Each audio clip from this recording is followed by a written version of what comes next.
Anong masasabi mo na nakita mo ako? Oh, wow!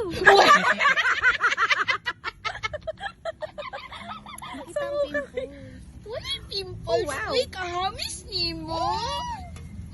Ay, nagtapan mo Hello Liz, it's Occraft here. For this video, I am going to share with you what's inside the Malagos Homegrown Family Style Restaurant. This restaurant has two sections. The Malagos Homegrown, where you can see or order some pizza, desserts, or other curated homegrown dishes, and the Seaside Dampa Grill, where you can order freshest seafood catch. Look at that!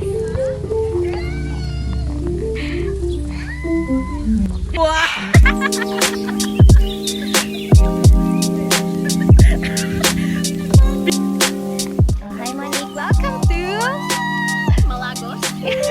and welcome to Matina! Apalaya! Malagos is known for its chocolate. Their cacao beans was voted as the top 50 cacao bean in the world in 2017. And because of that, Davao City is known as the chocolate capital of the Philippines.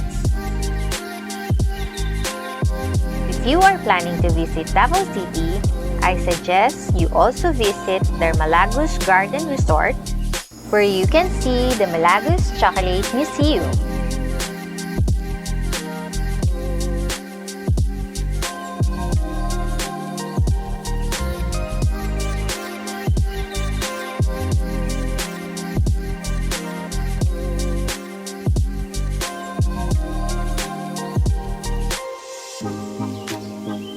Malagos Homegrown offers salad, snacks, pizza, chicken wings, pasta, burgers and sandwiches, cakes and pastries, and their Malagos special, which is the Malagos cheese platter and the hot chocolate with suman.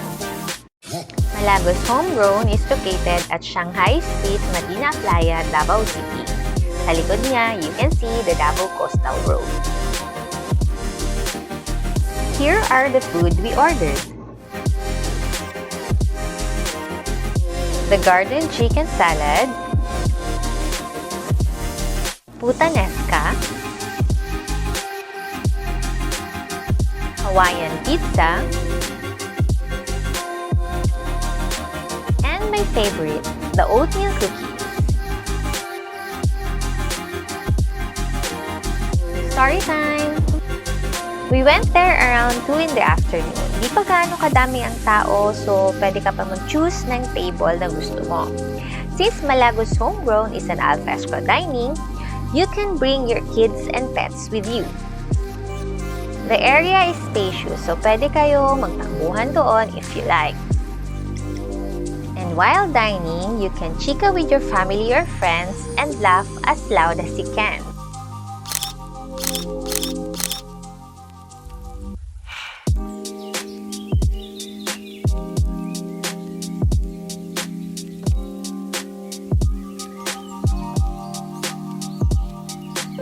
Kapag umulan, don't worry kasi they have pavilion. So, pwede kayong lumipat doon and i-continue ang inyong chikahan katulad ng ginawa namin. Uwan ka lang. Ang tapos man, sa mga nag-listen, di ba ako sa iyo? Hindi kasi ano, mag-quiz gano'n yung pagsakbit ka. Tapos, Ito naman ang itsura niya paggabi. Ang ganda, di ba?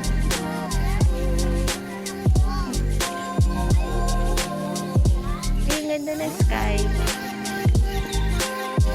Overall, I like the ambience of the place and the food. Especially yung pizza niya, must try, and the oatmeal cookies.